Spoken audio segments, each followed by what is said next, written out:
बीच बड़ी खबर आपको बता दें, रायपुर से इस वक्त की बड़ी खबर। पूर्व सीएम भूपेश बघेल लोकसभा चुनाव लड़ेंगे। राजनांदगांव से लोकसभा चुनाव लड़ेंगे भूपेश बघेल। स्क्रीनिंग कमेटी की बैठक में प्रस्ताव पर मुहर लग गई है। मोहम्मद अकबर के प्रस्ताव पर सबकी सहमति। अब बड़ी खबर आ रही है, भूपेश बघेल जिन्होंने विधानसभा चुनाव पाटन से लड़ा था, अब वो राजनांदगांव से, जो कि रमन सिंह जहां से चुनाव जीत चुके हैं, अब यहां से भूपेश बघेल लोकसभा चुनाव लड़ेंगे।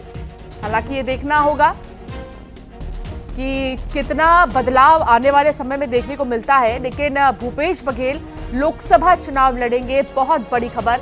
स्क्रीनिंग कमेटी की बैठक में प्रस्ताव रखा गया था जिस पर मुहर लग गई है। मोहम्मद अकबर की तरफ से यह प्रस्ताव रखा गया था जिस पर मुहर लग गई है। बड़ी खबर आपको बता रही है, पूर्व सीएम भूपेश बघेल राजनांदगांव से लोकसभा चुनाव लड़ेंगे। विधानसभा चुनाव भी वो लड़ चुके हैं, पाटन से उन्होंने जीत हासिल की थी और अब वो लोकसभा चुनाव लड़ेंगे। लोकसभा चुनाव राजनांदगांव से लड़ेंगे, जो कि बीजेपी का गढ़ माना जाता है। वहां से भूपेश बघेल चुनाव लड़ेंगे। हालांकि बीजेपी के गढ़ में कोशिश है लगातार कांग्रेस की सेंधमारी की, लेकिन ये स्ट्रैटेजी कितनी कारगर साबित होगी ये अभी देखना बाकी है। लेकिन अपने आप में ये चौंकाने वाली बात कि राजनांदगांव से मैदान में उतरेंगे भूपेश बघेल और इसका कितना असर होगा चुनाव पर, इसके लिए भी इंतजार करना होगा। फिलहाल राजनीतिक गलियारे में हलचल काफी तेज है, क्योंकि भूपेश बघेल से जुड़ी ये बड़ी खबर, जहां वो लोकसभा चुनाव लड़ेंगे और वो भी राजनांदगांव से। तो स्क्रीनिंग कमेटी में इस फैसले पर मुहर लगी है और भूपेश बघेल राजनांदगांव से चुनाव लड़ेंगे।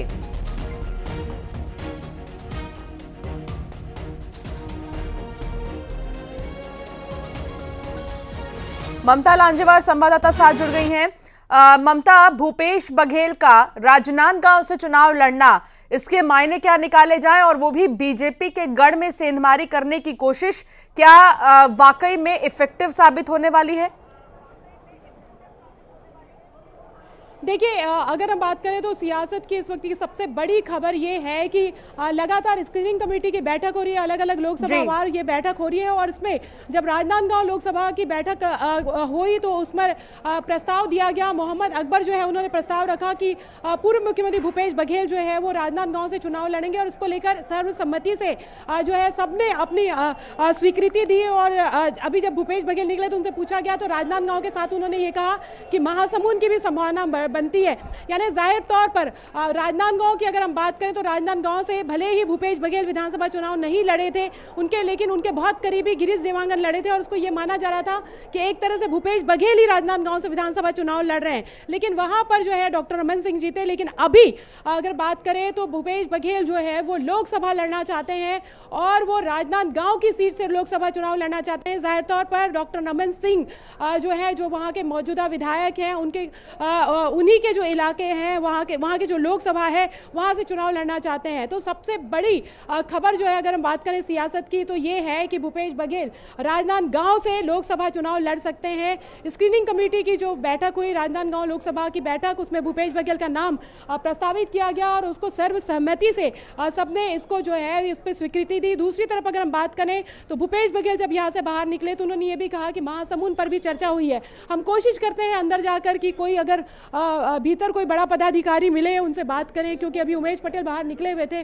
लेकिन अगर हम बात करें तो ये अब तक की सियासत की सबसे बड़ी खबर है कि भूपेश बघेल जो है वो राजनांदगांव से लोकसभा चुनाव लड़ना चाहते हैं और इसको लेकर एक तरह के से कहें कि सहमति भी जो है वो देखने को मिली है और सब लोगों ने उस प्रस्ताव को सहमति से जो है इस प्रस्ताव पर बात की। कोशिश हमारी यही है कि अगर प्रदेश अध्यक्ष मिल जाते हैं तो उनसे बात करें। ये यहाँ पर आप देखेंगे कि पूरी लगातार बैठक चल रही है और यहाँ पर राजीव चक्रवर्ती हमारे साथ जुड़ गए हैं, बीजेपी के प्रवक्ता। राजीव जी, सवाल ये कि आपने सुन ही लिया होगा ये खबर कि अब भूपेश बघेल राजनांदगांव से चुनाव लड़ सकते हैं लोकसभा के। सबसे पहले आपकी प्रतिक्रिया इस पर। सकते हैं। राजनीतिक दल के हमारे प्रतिद्वंदी है और प्रजातंत्र में सबका अधिकार है और वो चुनाव लड़ते हैं इसके पहले। लेकिन हम आपको बता दें कि रायपुर लोकसभा से वो पराजित हुए थे 2008 की लोकसभा में, और वो पराजित होकर चले गए थे। ठीक है, मैं आपके पास दोबारा से आऊंगी ममता लांजेवार, दीपक बैज से बात करते हुए। तो अब तो कार्यकर्ताओं की मांग है, किसी कार्यकर्ताओं की मांग है, कहीं यहाँ से आ रहा है, क्या वहाँ से आ रहा है, तो ये सभी प्रकार की बातें लोकसभा वाइज चर्चाएं चल रही है। हमारे स्क्रीनिंग कमेटी के चेयरमैन, मेंबर, हमारे प्रभारी साहब सभी लोग डिस्कस कर रहे हैं 1 to 1 सभी नेताओं से, तो अच्छा डिस्कस आ रहा है, बढ़िया डिस्कस हो रही है। तो ये कहा जा रहा है कि ताम्रध्वज साहू उन्होंने कहा कि मैं तो नहीं लड़ना चाहता, लेकिन पार्टी कहेगी तो लड़ूंगा, लेकिन भूपेश बघेल के नाम पर जो है वो मोहम्मद अकबर ने प्रस्ताव रखा और बाकी ने सहमति दे दी है। देखिए वो तो चाहते हैं कि तमाम कार्यकर्ता सब बड़े लीडर लड़े चुनाव, तो इस तरह से अभी चर्चाएं चल रही है। अभी तो 5 लोकसभा को हुआ है, अभी 6 लोकसभा और बाकी। मगर ये बात तो तय है कि भूपेश बघेल जो है वो राजनांदगांव से चुनाव लड़ सकते हैं। अभी देखिए अब देखो तो पार्टी को तय करना है।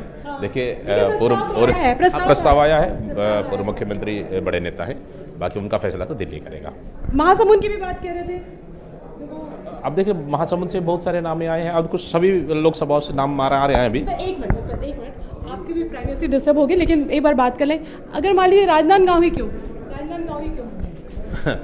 अब देखिए मुख्यमंत्री, पूर्व मुख्यमंत्री भूपेश बघेल जी बड़े नेता हैं, एक लोकसभा के हैं, वो तो कहीं भी 11 लोकसभा में कहीं भी लड़ सकते हैं, उनके लिए कहीं कोई दिक्कत नहीं है। लेकिन चैलेंज देने वाली बात कह चैलेंज नहीं है, लेकिन वहाँ की कार्यकर्ताओं की भावना है, कोई बड़े नेता अगर लड़ेगा हमारे सीट से तो सभी कार्यकर्ता एकजुट मिलकर काम करेंगे और मजबूती मिलेगा। कार्यकर्ताओं की ऐसी सोच है। तो ये है दीपक बैज, और उनसे भी हमने बात की और दीपक बैज ने बताया कि इस बात की पुष्टि की है दीपक बैज ने, पीसीसी के अध्यक्ष हैं और स्क्रीनिंग कमेटी की बैठक जो है वो भीतर चल रही है। उस भीतर से न्यूज़ 18 ने सबसे पहले ये खबर बताई है कि लोकसभा लड़ सकते हैं भूपेश बघेल, और राजनांदगांव से भूपेश बघेल लोकसभा लड़ सकते हैं। मोहम्मद अकबर ने इसका प्रस्ताव दिया और उसके बाद सब लोगों ने सर्वसहमति से इस प्रस्ताव को सहमति जताई है। तो ये इस वक्त की सबसे बड़ी खबर है और पीसीसी अध्यक्ष दीपक बैज ने भी इसकी पुष्टि कर दी है। जी बिल्कुल ममता, बड़ी खबर है और बहुत ही ज्यादा हलचल मचा देने वाली खबर सियासी गलियारों में, क्योंकि राजनांदगांव से लोकसभा चुनाव लड़ेंगे भूपेश बघेल। और दीपक बैज से बात कर रही थी ममता, मेरी सहयोगी, उन्होंने कहा कि वैसे तो 11 सीटों में से कहीं से भी लड़ सकते हैं, लेकिन राजनांदगांव से लड़ना यानी अपने आप में बीजेपी के लिए चुनौती खड़े करने जैसा है। राजीव जी लगातार हमारे साथ जुड़े हुए। राजीव जी, सीधे तौर पर दीपक बैज ने कहा कि चुनौती है, इसलिए राजनांदगांव से उतार रहे हैं, आप लोग के सामने चुनौती खड़ी की जा रही है। देखिए कोई चुनौती नहीं है। भूपेश बघेल जी इसके पहले रायपुर लोकसभा से हार चुके हैं, और मैं आपको बता दूं राजनांदगांव में पिछले समय भी संतोष पांडे जी जीते थे, और राजनांदगांव सीट परंपरागत रूप से भारतीय जनता पार्टी लोकसभा में हमेशा से जीतते रही है। बीच में मोतीलाल वोरा जी यहाँ से निर्वाचित हुए थे सन 1997 में। उसके बाद से लगातार डॉक्टर रमन सिंह जीतते रहे, प्रदीप गांधी जी जीतते रहे, उसके बाद फिर अभिषेक सिंह जी जीते हैं, पिछली बार संतोष पांडे जी जीते हैं। निश्चित रूप से यहाँ विधानसभा में ऐसा समीकरण है कि हमको सीटें कम आई हैं, लेकिन जो लोकसभा में जो मुद्दे हैं, राष्ट्रवाद का मुद्दा है, राम मंदिर का मुद्दा है, और शानदार सरकार का मुद्दा है जो भारत ने अपना स्थिति बनाई है विश्व पटल पे, तो राजनांदगांव में राष्ट्रीय मुद्दे के अवसर पर चाहे कोई भी आ जाए, भूपेश बघेल जी आ जाए, अनिल जी भी साथ जुड़ गए हैं कांग्रेस की तरफ से प्रवक्ता। अनिल जी, राजनांदगांव को चुनना कांग्रेस की तरफ से, और वो भी भूपेश बघेल इस बार लोकसभा चुनाव लड़ेंगे, क्या मायने निकाले जाए? देखिए भूपेश बघेल जी इस प्रदेश में उन्होंने किसानों और गरीबों पे केंद्रित राजनीति की। उन्होंने जो जिन किसानों की रोज आत्महत्या हो रही थी इस प्रदेश में, उन किसानों पर राजनीति को फोकस किया इस प्रदेश के, और किसानों की आत्महत्या रुकी, गरीबों के लिए काम किया, वंचितों के लिए काम किया। इसीलिए आज भूपेश बघेल जी राजनांदगांव में उन्होंने कहा है, मैं ये मानता हूं कि 11 के 11 लोकसभा में कहीं भी भूपेश बघेल जी बड़ी चुनौती हैं और भारतीय जनता पार्टी को पटकनी दे सकते हैं, लेकिन राजनांदगांव में उनकी चुनौती बहुत महत्वपूर्ण है। उससे पूरे प्रदेश में अच्छा वातावरण बनेगा और निश्चित रूप से उस सीट से वो जीत कर आएंगे, और आप देखिएगा कि भारतीय जनता पार्टी को अब उम्मीदवार वहां ढूंढना मुश्किल हो जाएगा भूपेश बघेल जी के ऐलान के बाद। चलिए ठीक है, बहुत शुक्रिया साथ जुड़ने के लिए, बहुत शुक्रिया आपका भी राजीव जी साथ जुड़ने के लिए और चर्चा के लिए। तो देखिए बहुत बड़ी खबर इस वक्त की आपको बता रहे हैं, जहां पूर्व सीएम भूपेश बघेल लोकसभा चुनाव लड़ेंगे। राजनांदगांव से वो लोकसभा चुनाव लड़ेंगे और राजनांदगांव की अगर हम बात करें तो यहां पर लंबे समय से बीजेपी का कब्जा है। रमन सिंह जो कि मौजूदा विधायक हैं यहां से, और जिस तरीके से राजनांदगांव से भूपेश बघेल चुनाव लड़ने वाले हैं, इसको लेकर भी चर्चा जोरों पर। एक छोटे से ब्रेक के लिए यहां पर रुकना होगा, कहीं मत जाइएगा, फौरन